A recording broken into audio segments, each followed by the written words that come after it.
Jemi rikthyer në studio tashmë për të folur për një mision. Për të folur një mision sepse kemi vendosur që të mësojmë gjuhën shqipe tek të gjithë fëmijët shqiptar që ndodhen anë mban botës. Kam shumë kënaqësi që ditën e sotme të jem me një themeluese tashmë të platformës dhe misionin që po flisnim pak më parë. Klida Peculi, mirëmëngjes dhe mirë se erdhe për të folur për AlpQuest. Mirë se të gjeta, Adelina.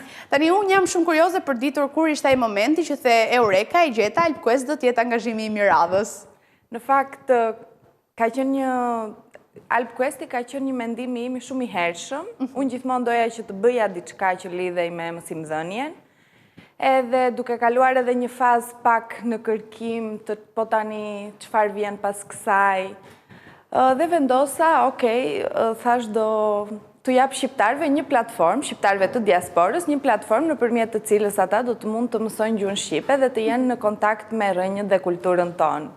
Sa ka ndikuar historiku jot në këtë rast, sepse nëse flasim edhe për pjesën e arsimimit që ka të bëjë pikërisht me këtë çështje që ke vazhduar ta zhvillosh edhe më tutje, por në të njëjtën kohë edhe ke kaluar një periudhë jashtë Shqipërisë. Sa ka ndikuar që më pas të kalosh edhe të bësh këtë misionin që po thon? Kur kam qenë në Moskë, që isha në studime, si punë time të dytë kam dhënë mësim të gjuhës shqipe, përgjithsisht tek rusët.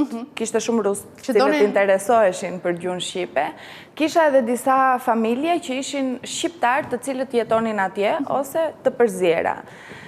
Dhe vetë në atë periudhë ndjeja të nevojën për të pasur kontakt me shqiptar, për të qenë në kontakt me kulturën time, për të dëgjuar gjuhën time, për ta folur më shumë atë, edhe duke pasur edhe nga ky ngacmim erdhi dhe AlpQuesti. Thash, kjo është diçka që i mungon tregut, edhe pse jo ta bëj unë.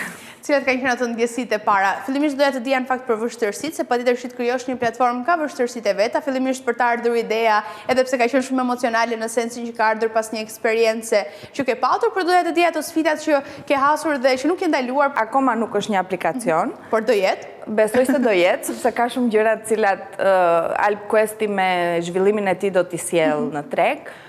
Vështirësitë nga ana teknike nuk kam pasur vështirësi nga ana teknike, u jam drejtuar 2 profesionistëve, të cilët e kam përkthyer shumë mirë idenë time. Kjo ishte shumë e rëndësishme për mua, duke krijuar, për shembull, dizajneri ka krijuar edhe maskotën e AlpQuestit, që është një dhel për Kiko, dhel pra është kurioze, është edhe shumë e lezetshme, e qeshur, edhe e ka menduar si një edhe motivim për fëmijët. Pra, ne të gjithë bashkë me Kikon do arrim të zbulojmë shtigje të reja, të mësojmë gjëra të reja.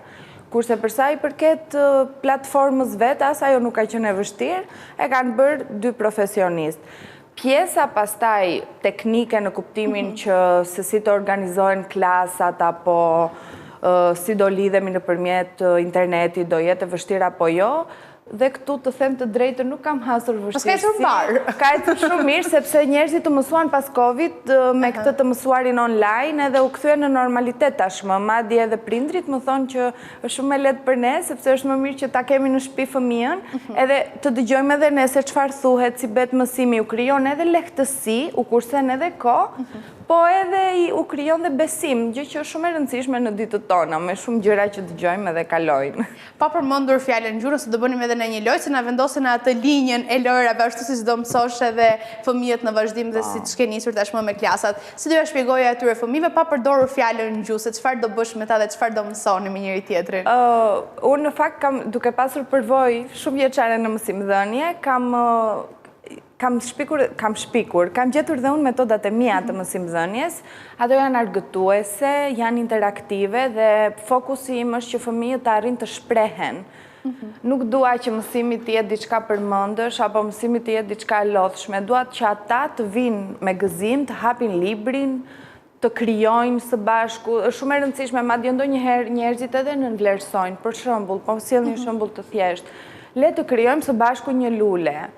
Po flas nga ana e punës së dorës, sepse nuk dua kraftit siç njihet të rëndom.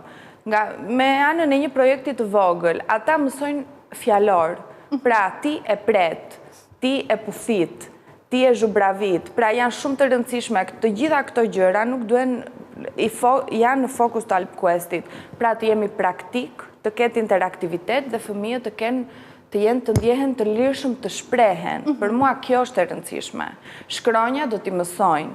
fjalorin do ta mësojnë, se si kundrinorin, kallëzorin e të tjera do t'i mësojnë. Po për mua e rëndësishme është që fëmia në radhë të parë të ndjehet mirë, të ndjehet i lirshëm, të shprehet, të shpreh të brendshmen e vet, artistike, edhe unë ta ndihmoj në këtë gjë, dhe të flasi rrjedhshëm, bukur, edhe sakt shqip. Ashtë gjithë të tjera. Ashtë ky faktori X me të cilën hap dhe sfidon tregun njëkohësisht? Unë mendoj se faktori X i Alp Questit është jo standardizimi. Është shumë e rëndësishme për mua, pra ne mësojmë gjuhën, siç është standarde, por për shembull unë jam dikush që unë jam një njeri që flet në dialekt. Edhe gjithmonë që kur kam ardhur në Tiranë dhe kur kam qenë studente, kam pasur gjithmonë një farë paragjykimi që ndodh me mua, që me shumë të tjerë. Që unë jam me shumë të tjerë sigurisht, po ndodh me mua që unë flas toskërishten.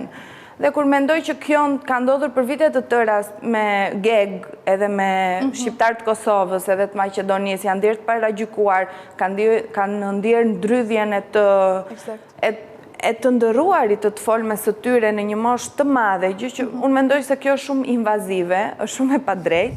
Prandaj Alp Questi do krijon një hapësirë ku e folmja është shumë e rëndësishme dhe fëmijët nga Hasi, nga Vlora, nga Ducati, nga Himara të ndjen të lirshëm të përdorin edhe shprehjet e tyre dialektore, të mos ndjen sikur bëjnë diçka gabim, sepse jo vetëm që nuk bëjnë diçka gabim, po e pasurojnë gjuhën tonë dhe është shumë e rëndësishme për ne që kjo e folmet të kultivohet edhe të ruhet. Gjithmonë duke mësuar edhe standardin, sepse është shumë i rëndësishëm përsa i përket njohjes së gjuhës, njohjes së dokumentacioneve. Ashtë kjo më e vështirë për ty në këtë rast, sepse patjetër që për ata mund të jetë më e thjeshtë për të gjithë fëmijët, së pari se do ndjen më në shtëpi, sepse do të jenë duke përdorur shprehjet e zonave dhe krahinave që përfaqësojnë, por në të njëjtën kohë do duhet të kuptosh edhe dikoj që mund të jetë nga një zonë tjetër që nuk ka të bëjë me ty, por në të njëjtën kohë ti kuptosh, ti bësh bashkë secilin njëri tjetrin edhe të çosh edhe drejt misionit, patjetër edhe të gjuhës standarde që e dim që duhet ditur edhe i duhet kushtuar vëmendje e caktuar, por pa harruar edhe pjesën e dialektit që mund të kemi apo zonave që përfaqësojnë. Patjetër që ka dhe vështirësia ka lindur pikërisht për këtë që thash, sepse kjo gjë është parë si tabu, është parë si e ndaluar. Pra të flasësh në dialekt është e ndaluar, është gjë e keqe, është provinciale. Këto janë të gjitha gjëra që ndodhin në Shqipëri dhe ndodhin në Tiranë dhe në rrethin e akademik fatkeqësisht. Do ketë sfida, do ketë vështirësi, por edhe nëse unë për shembull nuk e kuptoj çfarë më thot, sepse do më ndodhi që nuk e kuptoj çfarë më thot, është një formë shumë e bukur, shumë interesante për të mësuar dhe për të marrë për të dhënë nga njëri tjetri, kështu që nuk e shikoj si se vazhdon një kohë. Po, edhe tek unë, fëmijët që do të jenë prezent. Do doja të dija komentet e para që kanë pasur prindrit konkretisht, sepse e dim fare mirë që jeta jashtë Shqipërisë, patjetër që është me shumë punë, përgjatë gjithë kohës janë jashtë shtëpisë edhe kur gjej një mënyrë të ngrohtë që mund t'i kemë fëmijët e tyre dhe gjatë pushimeve të verës, mos të flasin gjuhën e huaj, po të flasin në gjuhën shqipe, i ndihmon edhe reflekton dhe tek ta. Cilat kanë qenë komentet e para përpos faktit që po thoje pak më parë që të kanë thënë për tash më e thjeshtë t'i kenë fëmijët në shtëpi, të dëgjojnë se çfarë thuhet. Të them drejtën, kam pasur komente pozitive, kam pasur edhe njerëz që janë pak konfuz në lidhje me çfarë është kjo platformë. Jam munduar të asqaroj thjesht, pra është një platformë që nëpërmjet udhëheqjes me fëmijët do arrin të jenë në kontakt me Shqipen. Komentet kanë qenë shumë pozitive, sepse nuk ekziston për momentin një platformë e tillë. Alp Questi është platforma e parë që u dedikohet vetëm fëmijëve shqiptar të diasporës, edhe besoj se dhe bashkëpunimi do jetë shumë i mirë, pra tjetër që do ketë individ të cilët nuk do përputhen me mendësinë time si në çdo projekt, por unë mendoj se Alp Questi do ta gjej klientin e vet, le të themi, sepse në fund të ditë prindin si klient edhe fëmijën si. Do ndalim pak më vonë edhe tek pjesa e prindrit si klient edhe si do të vazhdojmë më tej, sepse përpos platformës dhe misionit që ke vendosur të kesh, në fund të ditës do duhet të ketë kohën e caktuar për të marrë, po do doja të dija si do funksionojë. Pra do jenë klasa të ndara, do ketë edhe individualisht që do duan të mësojnë edhe të flasin shqipen, si do jetë funksioni i ndërtimit të klasave dhe mënyrës si këta fëmijë do të marrin gjuhën shqipe dhe lojrat e tyre. Për momentin klasat janë individuale, por në plani, do me thënë qëllimi Alp Questit, në këto momente është që të rritet, edhe unë mendoj se klasat individuale janë të mira deri në një farë pike, sepse është duke pasur në thelb lojën edhe interaktivitetin edhe ndërveprimin, ta themi në shqip, ndërveprimin, është shumë e rëndësishme që fëmijët të njihen edhe me fëmijët të tjerë dhe të kemi krijuar edhe ne komunitetin ton online. Prandaj shumë shpejt klasat do jenë në grupe të vogla që edhe unë të kem mundësinë që të fokusohem tek të gjithë njësoj. Ndërkohë do doja të dija cila do ishte ajo ëndra në sirtar që mund të ketë Klejda në këtë rast me Alp Quest. Për shembull, pas gjithë periudhës që mund të kenë mësuar, do ishte një dëshirë e jotja mbasi që pas të gjithë takimeve online të ketë ndonjë mundësi që të gjithë ta fëmijët të bashkohen, të luajnë bashkë me njëri tjetrin, se kjo është imagjinata e parë që po më vinte në momentin që pasi ata të jenë mësuar me njëri tjetrin edhe të kalojnë në një hap tjetër. Po edhe unë mendoj se do jetë shumë e bukur dhe në planet e mia janë edhe udhëtimet kulturore, edhe për ta promovuar punën, po edhe për të që një herë në aq kohë sa neve të gjithëve mund të na jepet mundësia të lëm një pikë takimi, për shembull, disa prej tyre mund të jenë në Zvicër, disa prej tyre mund të jenë në Londër, disa prej tyre mund të jenë në Athinë. Të krijojmë një komunitet në secilin shtet ku një herë në kaq, sipas mundësive të gjithë secilit, sepse koha tani ka dinamikat e saj, të takohen dhe të ruhet ky komunitet i Alp Questit. Për mua do ishte kjo është ëndra ime në fakt, do ishte shumë e bukur. Dhe kam përshtypjen që edhe ky moment do të vijë sepse kemi parë se sa dëshirë kanë shqiptarët të bëhen bashkë, sidomos prindrit në këtë rast kur arrin të gjejnë atë çfarë duan edhe për fëmijët e tyre. Po kalojmë tashmë tek pjesa që një platformë e tillë do duhet të jetë si formë biznesi, pra në sensin që ty të duhet shumë kohë për të dedikuar dhe për të marrë konkretisht qoftë edhe për zhvillimin e platformës dhe të gjitha të reja, po thonin për të qenë një aplikacion apo edhe për të shkuar për takuar, pra gjithçka që ka të bëjë me platformën në vetë duhet të marrë gjithë kohën dhe si rrjedhoj do duhet që të financoj për të gjithë punën që supozohet të bëj. Si do funksionojë në këtë rast dhe si ke menduar që ta monetizosh këtë platformë? Për momentin, të them të drejtën, kam shumë plane dhe shumë ide në mendjen time, po të gjitha do bëhen hap pas hapi dhe me hapin e duhur, që është shumë e rëndësishme. Për momentin jam e fokusuar pjesërisht nuk jam, nuk i dedikohem asaj 100%, po kam edhe një punë tjetër që më duhet.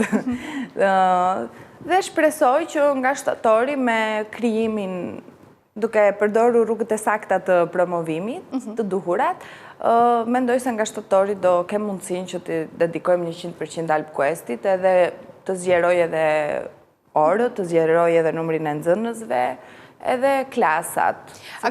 Është goxha kufizuar koha tani. Aktualisht është me pagesë, pra?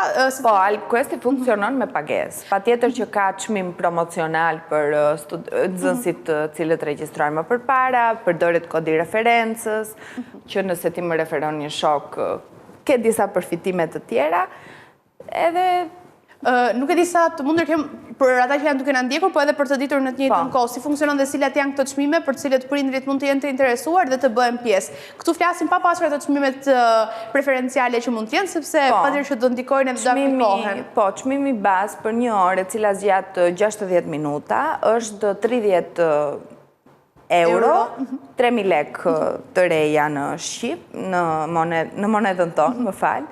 Edhe gjithashtu kemi 3 grupe, kemi 3 klasa, është klasa betares, është klasa e gjuhës shqipe dhe kulturës, se cila klasë më falë ka programin e saj, ka librat e veta të dedikuara dhe të gjitha ka gjithashtu edhe shumë materiale shtesë të cilat bëhen nga unë dhe u jepen studentëve.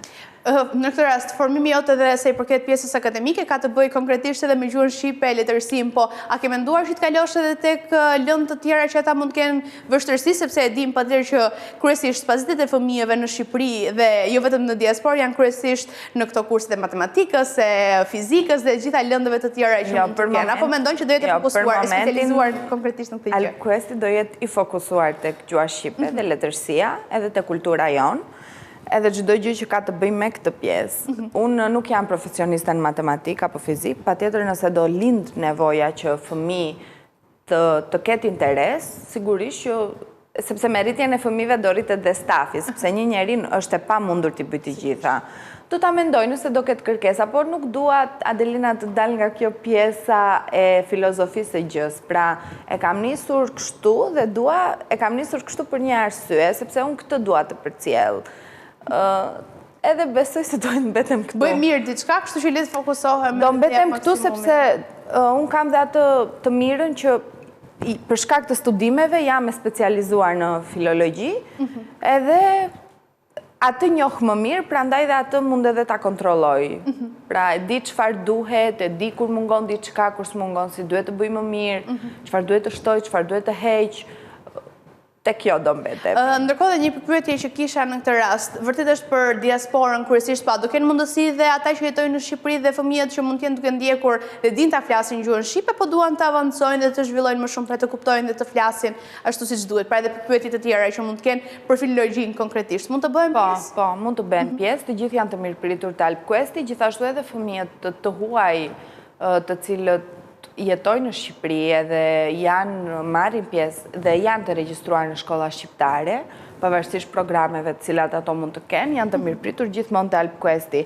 Siç thash, ne nuk jemi standardizues, Faktori X do shfrytëzohet në çdo fushë. Po, kush ka nevojë, sepse edhe ky është edhe misioni i mësimdhënies, pra aty ku ka më shumë nevojë, aty edhe do shkojmë të ndihmojmë me aq sa kemi mundësi. Pa dal asnjëherë nga fokusi që është kryesor patjetër. Dhe një pyetje të fundit, ku është Alpquest pas 5 vitesh? Mua nuk më pëlqen shumë kjo pyetje, po do të përgjigjem, sepse Alpquestin e shikoj në çdo cep të botës. Edhe këtë e them një përgjigje. Po, edhe jam shumë e bindur për këtë gjë. Dhe ne shpresojmë dhe besojmë vërtet, duke parë edhe nga ajo çfarë po flisnin pak më parë, që në momentin e parë të lançimit kanë filluar të jenë personat e parë të interesuar, kështu që patjetër që do vazhdojë dhe do përhapet më tej dhe e bindur për shkak të pasionit që arrim ta kuptojmë dhe të dallojmë që do jetë vërtet në çdo vend të botës. Faleminderit. Faleminderit ty.